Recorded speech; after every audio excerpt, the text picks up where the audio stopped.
Assalamualaikum warahmatullahi wabarakatuh. Alhamdulillah wassalatu wassalamu ala rasulillah amma ba'du. Sing berkami rencang-rencang Cilegon Corners kapotok malih sering kula hadir kuamri saking podcast Guru Dulacis lan kula rawuh niriki ning Kang Dudung ya. Ning Kedaung nggih.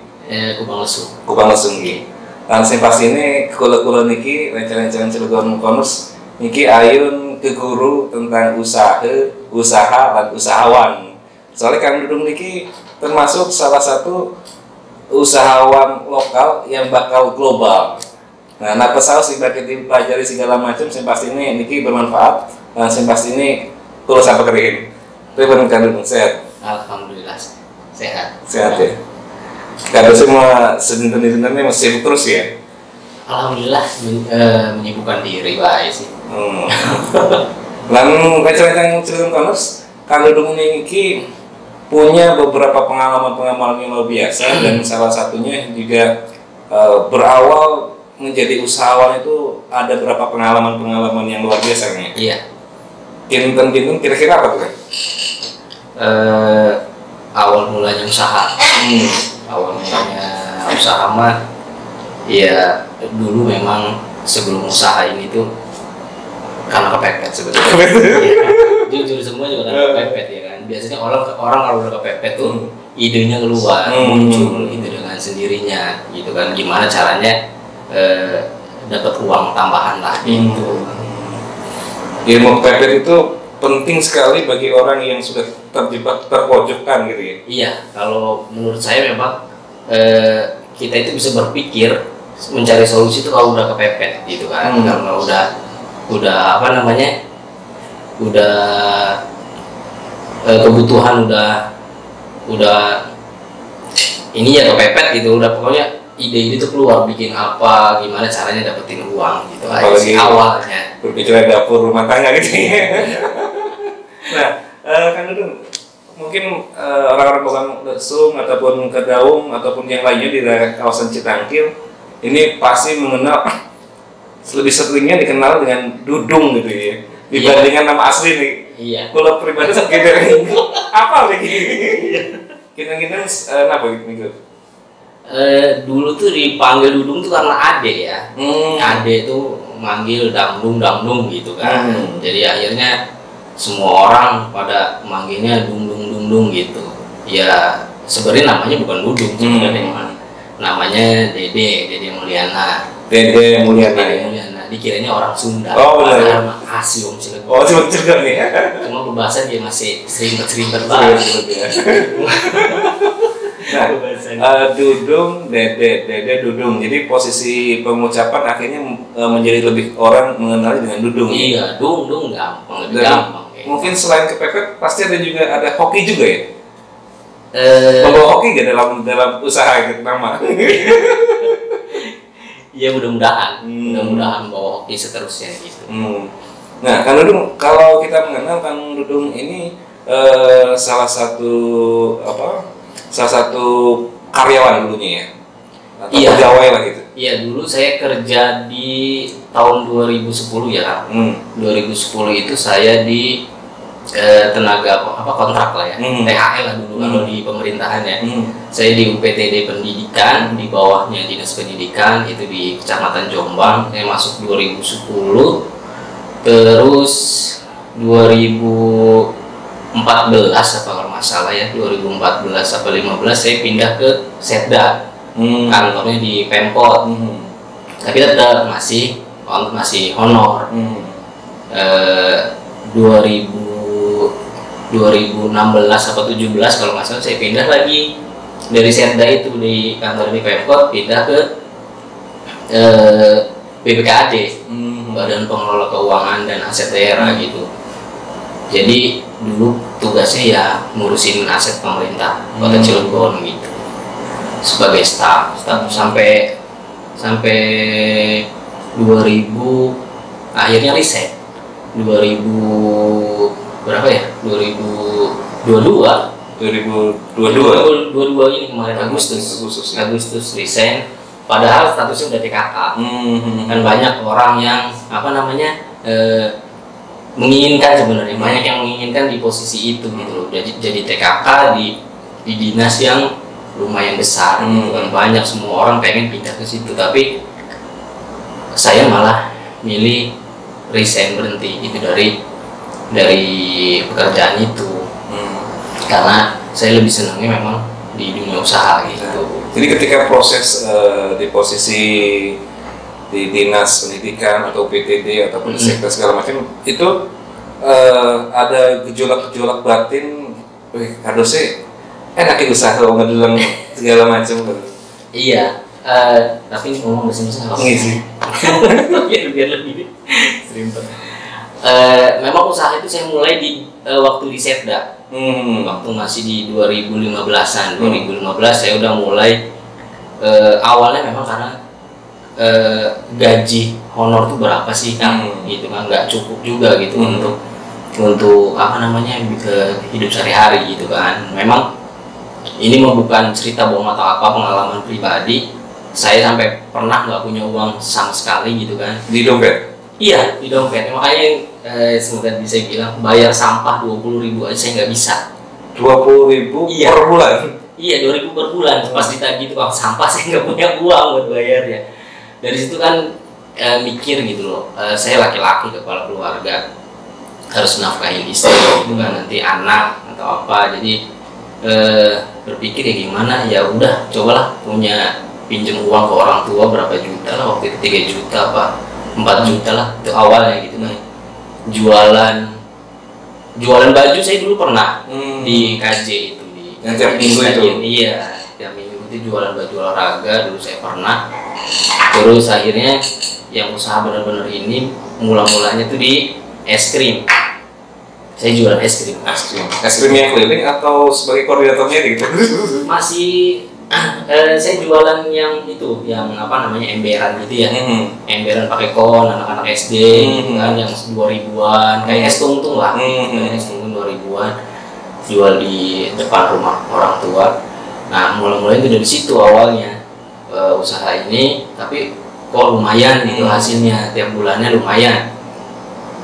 Terus cari-cari lagi produk apa es krim yang nggak ada di Cilegon gitu. Waktu itu belum ada di Cilegon tuh, saya ketemu merek Ais. Sekarang orang-orang udah pada tahu lah ya, Ais di mana-mana gitu, di Indomaret, di Alfamart, di kampung-kampung, di pelosok sekarang pun ada di warung-warung gitu kan, yang merek Ais. Nah, awalnya itu jualannya saya setiap apa namanya, setiap pulang kerja jam 4 sore beli ngambil. Mungkin orang-orang mah pulang kerja sampai rumah istirahat tidur gitu kan ya, kumpul sama keluarga. Saya pulang kerja itu kerja lagi gitu, cari uang tambahan gitu kan. Saya kemana, ke Tangerang, ngambil es krim di Tangerang, terus dijual, saya kirim ke Serang, saya kirim ke Anyer gitu kan. Jadi saya itu bisa istirahat itu jam 1 malam gitu. Iya, pastinya butuh ekstra yang besar dan juga pemikiran yang besar. Bagaimana membagi dualisme pemikiran, mana waktunya jadi karyawan, mana jadi usahawan ya. Iya. Dan posisi ketika belum membayar sampah, ini menarik nih. Belum bayar sampah, itu ketika sudah berkeluarga atau gimana? Udah berkeluarga. Masya Allah. Berkeluarga. Kebetulan istri lagi hamil, baru hamil gitu. Iya, dulu kan ngontrak ya, saya di BBS tuh sempat ngontrak, nah pasti itulah BBS itu saya nggak mampu bayar sampah gitu kan. Dari situ ya saya bilang tadi, kalau udah kepepet biasanya, kalau saya pengalaman pribadi saya kalau udah kepepet tuh biasanya suka apa namanya, ada ide-ide atau solusi apa gitu. Melakukan lompatan jauh ya. Iya. Jadi Cilegon Corners ini ada kalimat kampanye yang penting bahwa life is choice but how we do our choices. Hidup adalah pilihan, tapi bagaimana kita menjalani pilihan itu ya. Iya. Dengan posisi 2015 itu dualisme pekerjaan nih. Iya. Dan karena kepepet mau nggak mau ilmu yang lain berpikir keras itu supaya bisa bayar sampah lah, bayar yang lain segala macamnya.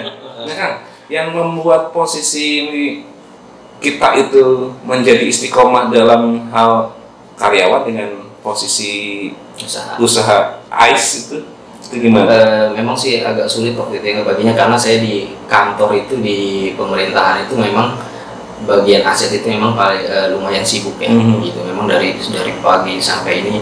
Ya cuma waktu akhirnya saya ituin ke saudara gitu kan. Nih apa namanya jalanin usaha saya ini, walaupun saya gajinya nggak besar ratusan ribu gitu kan, tapi ya lumayan gitu, mulai apa namanya bisa mempekerjakan orang gitu kan. Jadi di luar usaha semua, ya nggak munafik lah ya, orang usaha itu pasti uang yang dicari kan, profit yang dicari gitu kan. Tapi ada kepuasan sendiri saat kita bisa membantu orang, mempekerjakan orang gitu, dan orang mencari nafkah di situ. Itu ada kepuasan sendiri gitu kalau buat saya gitu.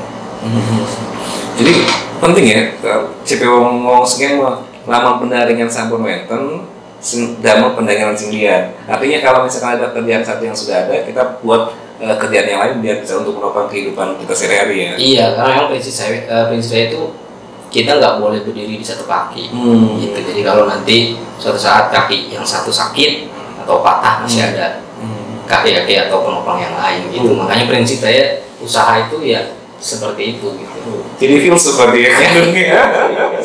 Kalau bisa usaha itu menggurita itu kan kakinya banyak ya, bisa kemana-mana gitu. Termasuk setelah membuat usaha ice tea ya? Ice es krim, awalnya usaha di situ. Guritanya bersatu tuh. Terus ada lagu lagi nih. Kira-kira apa nih? Kakinya baik. Jadi memang makin kesini usaha itu apa namanya? Memang saya senangnya di usaha gitu ya. Walaupun secapek apapun usaha, karena kita ngejalaninnya dengan senang gitu kan, jadi nggak kerasa capek gitu kan. Ya walaupun usahanya masih kecil-kecil gitu, tapi kalau kita fokusin sih ya insya Allah kan jadi apa namanya besar gitu. Nah Kang, ketika posisi yang paling mensupport ataupun yang paling memotivasi Kang Dudung ini ketika di dua kaki itu, di usaha iya, di kerjaan juga iya gitu. Iya, keluarga sih. Keluarga. Iya, keluarga udah pasti seperti itu kan, karena memang ya saya nggak punya pilihan lain juga gitu, karena saya bukan orang yang kaya gitu kan, yang bisa apa yang punya apa bisa milih untuk apa. Saya nggak punya pilihan gitu. Saya kerja ya usaha gitu untuk mendapatkan tambahan uang gitu untuk kehidupan sehari-hari. Awalnya sih itu gitu. Makanya keluarga ya support aja selagi usaha itu halal aja gitu. Nah ini menarik ketika berusaha dan usaha wirausahawan dengan posisi pola halal dan tidak, apalagi berpikir tentang bagaimana karyawan kita bisa gajian apa tidak. Karena itu kadang buat kita mungkin bawahan kita berpikirnya, enak bos bisa turun segala macam. Padahal kan dia tidak bisa tidur, nah berpikir besok ini karyawan kita harus gajian gitu. Memang sebenarnya orang lihatnya kalau usaha tuh mungkin enak ya udah punya usaha gitu ya. Tapi sebenarnya orang usaha itu jauh lebih sulit dibanding orang yang bekerja jadi karyawan gitu kan. Karena dia setiap hari harus berpikir gimana caranya mendapatkan profit gitu kan, keuntungan ya untuk operasional lah, untuk gaji segala, untuk menggaji orang gitu kan. Makanya sebenarnya yang membedakan kita itu pengusaha atau bukan itu sebenarnya dari mental. Iya, dari mental. Salah satunya mental pepet. Jadi mental, kalau menurut saya mental usaha itu apa namanya, di saat kita lagi jatuh gitu, rugi, bangkrut, ditipu orang, kita itu nggak nyerah kan, gitu. Jadi mungkin ada sebagian orang yang coba-coba usaha gitu kan, tapi sekalinya rugi cuma ratusan ribu misalnya, dia udah kapok gitu, nggak mau usaha lagi gitu karena udah rugi. Nah menurut saya yang ngebedain antara pengusaha sama karyawan tuh ya mungkin itu. Jadi jiwa pengusaha tuh lebih apa lah, lebih tahan banting ya. Walaupun udah rugi berkali-kali lah usahanya nggak untung atau apa, tapi dia tetap berusaha karena yakin gitu loh. Suatu saat pasti akan mendapatkan yang kita impikan aja sih. Nah, kan proses perjalanan Kang Dudung ini luar biasa, artinya dari proses karyawan menjadi usahawan dengan pola-pola yang proses yang panjang, dan ketika memilih untuk resign nih kan? Iya, untuk resign Motivasi terbesarnya apa? Banyak orang sih yang menyayangkan ya gitu, kayak status, wih sayang gitu loh, udah di pemerintahan maksudnya statusnya udah TKK udah lumayan lah gitu kan. Terus pekerjaannya juga di dinas ya, yang besar gitu, gajinya juga udah lumayan sebenarnya gitu. Kalau kita mau nyari amannya, nyamannya gitu kan, berada di zona nyaman, yang saya bilang zona nyaman itu ya itulah pekerjaan, jadi jadi pegawai gitu kan. Tapi saya suka tantangan gitu. Kalau orang lain bisa, kenapa saya enggak gitu kan. Dan itu tadi kalau kita jadi karyawan tuh ya kita bekerja kayaknya ya untuk untuk diri kita atau untuk pimpinan misalnya.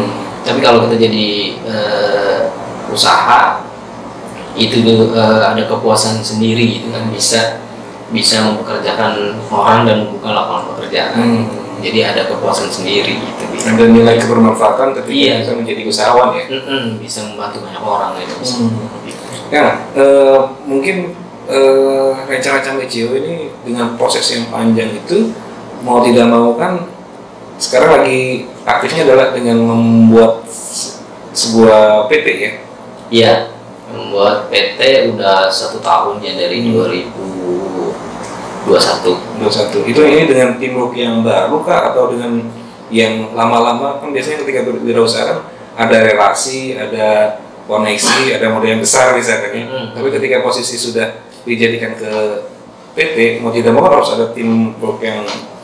Iya, kebetulan saya bikin PT itu kan sama teman sendiri ya, teman sekolah itu kan, siapa? Ega. Bikin PT, semoga dengan PT ini kan jadi lebih berkembang dan lebih maju lagi gitu, karena untuk ya untuk bisa menjangkau lebih luas lagi gitu loh usahanya gitu. Ini ketika sudah ada PT berarti legal formnya kan sudah ada tuh ya. Iya. Dan hal-hal yang paling membuat kuat untuk membangun PT itu apa kan? Keinginannya. Ya tadi biar lebih luas lagi usahanya gitu, lebih luas lagi, terus lebih legal mungkin ya itunya, karena kalau kita berhubungan dengan pihak lain kan mungkin ada yang harus legal gitu loh. Sementara kan selama ini saya usahanya pribadi gitu kan, usaha atas nama pribadi gitu. Mungkin dengan PT ya itu tadi, biar bisa lebih untuk berkembang maju. Iya, artinya bisa menggali potensi diri dan keluarga yang lainnya ya. Iya. Nah kan untuk PT ini namanya apa? PT Sahabat Distribusi Indo Abadi. Sahabat Distribusi Abadi. Distribusi Indo Abadi. Iya. Awalnya sih dengan sahabat itu. Iya, sahabat ini karena memang semua orang pasti punya sahabat ya. Iya, saya mungkin waktu itu bikin sahabat karena saya barengan sama Ega, gitu kan ya. Beliau sahabat saya lah dari sekolah gitu, dari zaman sekolah sampai akhirnya sekarang ketemu lagi gitu kan. Terus distribusi Indo itu karena kita bergerak di perdagangan besar kayak gitu, kayak distributor, agen gitu kan, atau ini. Nah, abadi itu ya semoga persahabatan ini sampai abadi itu. Jadi kita juga kan cari rekan atau tim itu yang kita kenal. Artinya sudah percaya. Iya. Cepet-cepet ya. Cepet-cepet. Nah, kadang ketika usaha bersama itu kan pasti ada yang posisinya ada yang konflik-konflik ataupun dinamika kelompok segala macam. Ada nggak di SDA gitu? Kalau di SDA sih adem ayem ya. Adem ayem. Iya, kalau di SDA. Karena bahasa.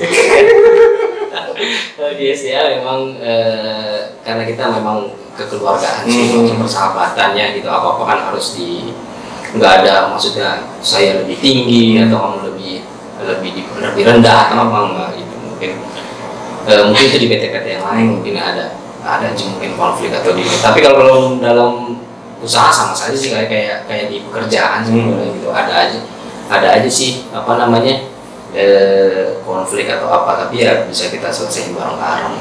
bersama-sama dan sesuai adat ya.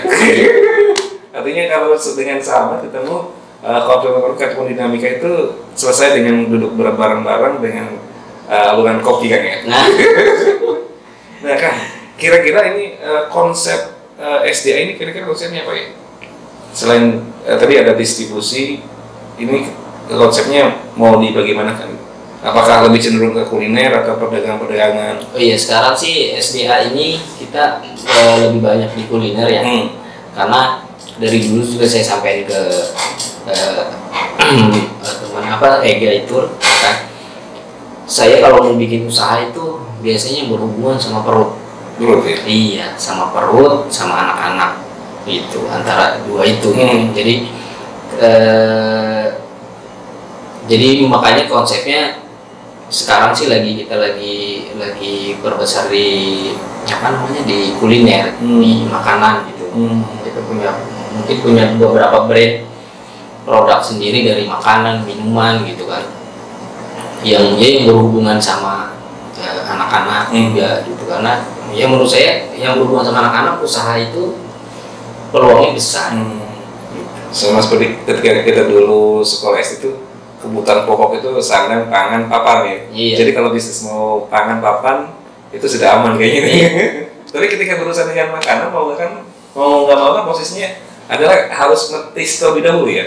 Ngetes ini enak apa enggak segala macam, atau berawal juga kan Dudung ini jalan-jalan kemana segala macam, ngetes juga gitu ya, ngetes makanan enak segala macam, akhirnya membuat produk sendiri. Iya, kita sekarang lagi fokus di ayam ya, kuliner di ayam kayak chicken kayak fried chicken ya. Kita coba maksudnya yang enak dengan harga yang nggak terlalu mahal, itu yang mana nih? Kita coba dan kita coba buat. Kita juga ada timnya soalnya, ada tim untuk yang bagian makanan gitu kan. Jadi kita mau bikin produk ini, bikin brand ini, nanti minuman ini gitu kan, sama seperti ini misalnya gitu, yang harganya nggak terlalu mahal. Karena saya lihat di Cilegon kalau kita jual dengan harga yang mahal juga kayaknya nggak begitu ini ya, kurang, maksudnya ke konsumen juga kurang. Makanya kita cari yang raise harganya itu di menengah ke bawah lagi.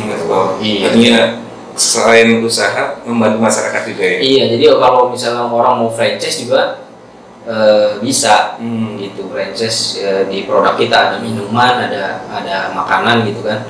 Memang kita berpikirnya kita mau membantu orang yang mau usaha gitu kan. Usaha itu nggak mesti harus modal besar gitu. Dengan modal yang mungkin 2 juta, 3 juta gitu, kita bisa buka usaha. Dan itu kita coba juga membantu orang biar orang lebih banyak bisa membuka usahanya gitu. Nah, dengar-dengar nih Kang Dudung ini adalah salah satu orang yang memposisikan diri kalau masalah hitung-hitungan pun, atau pernah tuh lah katanya, modal sama dengan segala macam itu, hitungan untuk ketika berwirausaha itu selain modal kira-kira apa lagi tuh yang harus dihitung gitu? Kalau saya sih kalau di usaha tuh memang modal penting ya. Cuma kadang saya tuh kayak ada feeling sendiri gitu, rasa sendiri gitu. Kira-kira usaha apa nih yang bakal bisa bertahan lama gitu, atau bisa menghasilkan profit yang lumayan gitu, yang profitnya memang nggak besar tapi continue gitu, maksudnya nggak sampai tutup, nggak sampai apa gitu. Saya ngelihat itu feeling ya. Kalau saya sih feeling kayaknya buka usaha ini coba bagus nih gitu. Dan tidak semua ekonomi asadiana ekonomi segala macam belum tentu berani membangun sebuah usaha ya. Iya betul, itu kan cuma gelar aja. Gitu ya. Dan yang pastinya dibandingkan teori dengan perjalanan hidup, mau nggak mau perjalanan hidup adalah sebuah proses yang panjang untuk menentukan kita mau jadi apa. Dan ketika posisi rencang-rencang Cilegon ini mau membuat usaha kan misalkan, kira-kira ada saran, advice atau gimana gitu? Iya, saya juga sebenarnya masih belajar ya, maksudnya di dalam usaha ini. Cuma pengalaman pribadi, kita yang belum bekerja nih misalnya, uang itu di luar sana itu bukan milik orang-orang yang berseragam gitu kan, bukan cuma orang-orang milik orang-orang yang berseragam yang kerja di kantor gitu kan. Kita bisa cari rezeki, terutama uang itu bisa dengan usaha walaupun kecil-kecilan atau dagang atau apa. Mungkin jangan gengsi lah, kalau saya bilang sih jangan gengsi ya, karena saya jangan gengsi dulu. Iya, jangan gengsi, jangan malu untuk memulai sebuah usaha walaupun itu dagang. Kelihatannya orang dagang gitu kan, kayak gini. Saya juga sempat dagang dulu di gerobak gitu kan. Underestimate gitu ya. Underestimate. Jadi jangan berpikir kalau dagang itu jelek gitu kan. Dan mencari rezeki itu nggak mesti harus kerja di kantor, jadi karyawan atau jadi PNS atau apalah gitu. Bisa banyak kok rezeki di luar gitu kan dengan berdagang. Artinya ketika mau berwirausaha, mau nggak mau itu jangan takut untuk melangkah ya. Iya, betul. Nah kan pernah tidak memotivasi masyarakat sekitar, ayo dong kita sama-sama membangun usaha bersama gitu.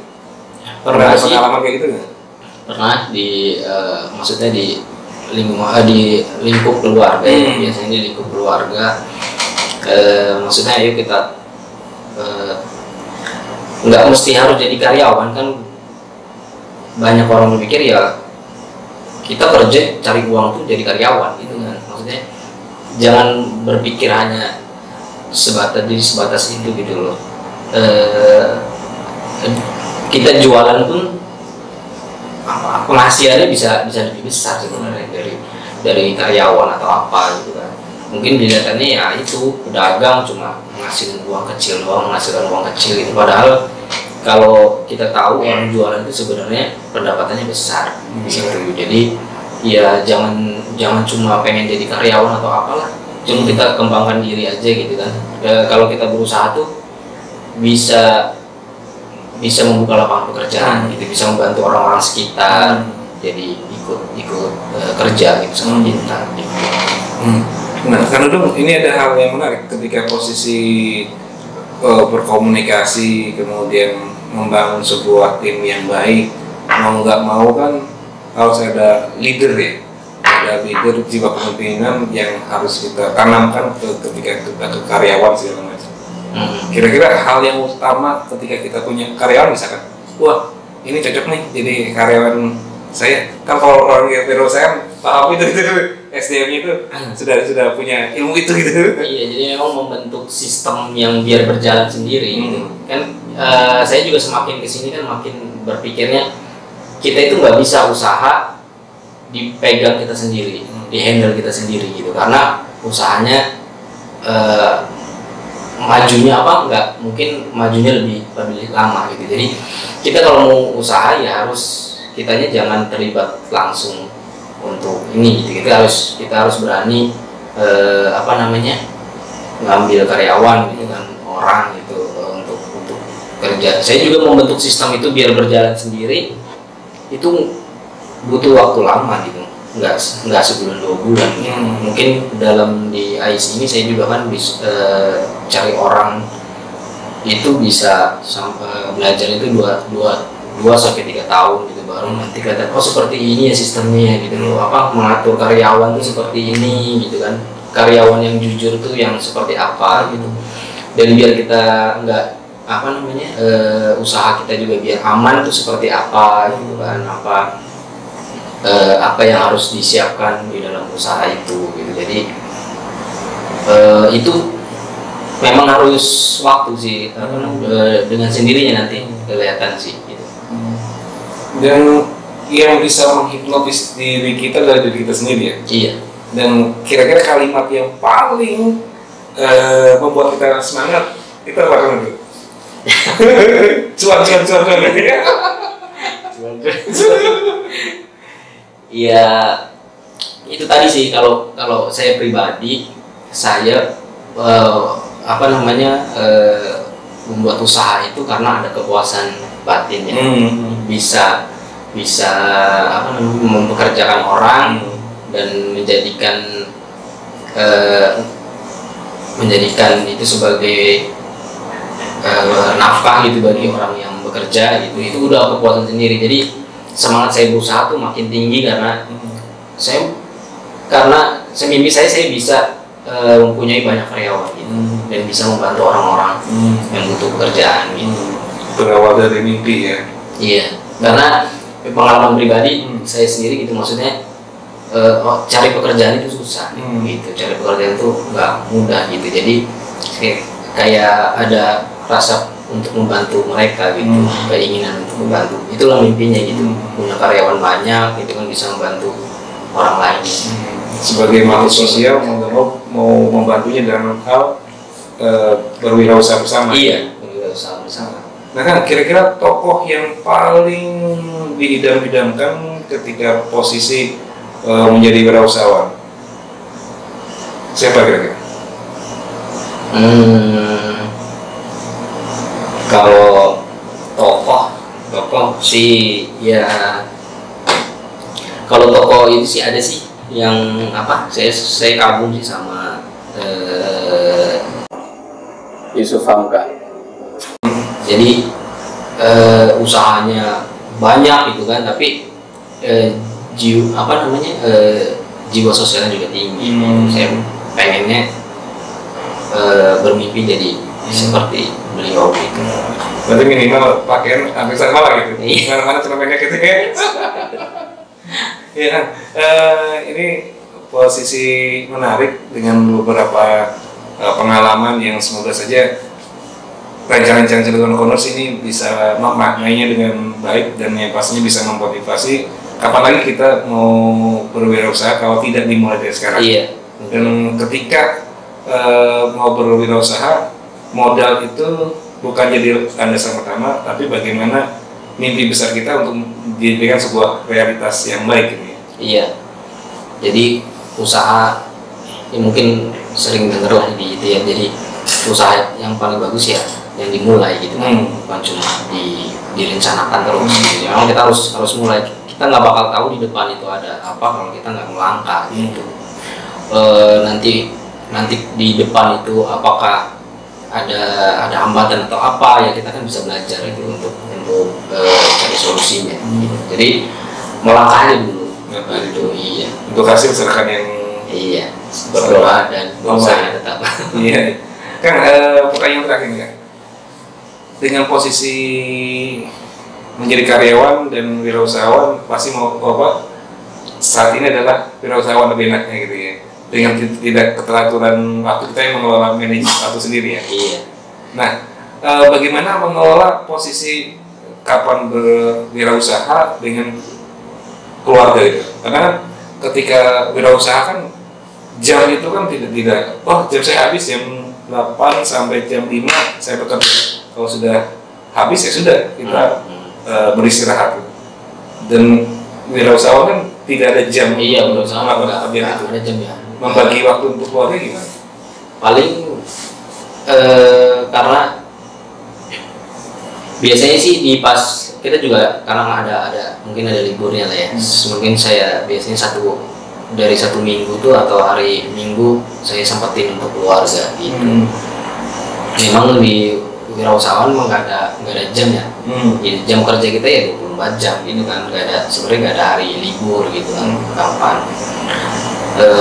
Tapi ya kita bisa ngebagi itu dengan keluarga gitu, minimal bisa seminggu sekali gitu ngajak keluarga gitu. Lebih enak sih sebenarnya, lebih enak ngatur waktunya sih dibanding kita jadi karyawan sebenarnya, karena kita sendiri yang ngatur waktu. Oh, buat apa kan sih sama mereka udah ini? Sih sama Nah, posisi harapan kan, apalagi ini kan tahun baru Masehi, kemudian sekarang fungsi Pacoy gitu. Dan kadang kan ketika berwirausaha kan harus ada berpikir bagaimana budaya-budaya yang kita ketahui akhirnya diterapkan dalam usaha kita ya.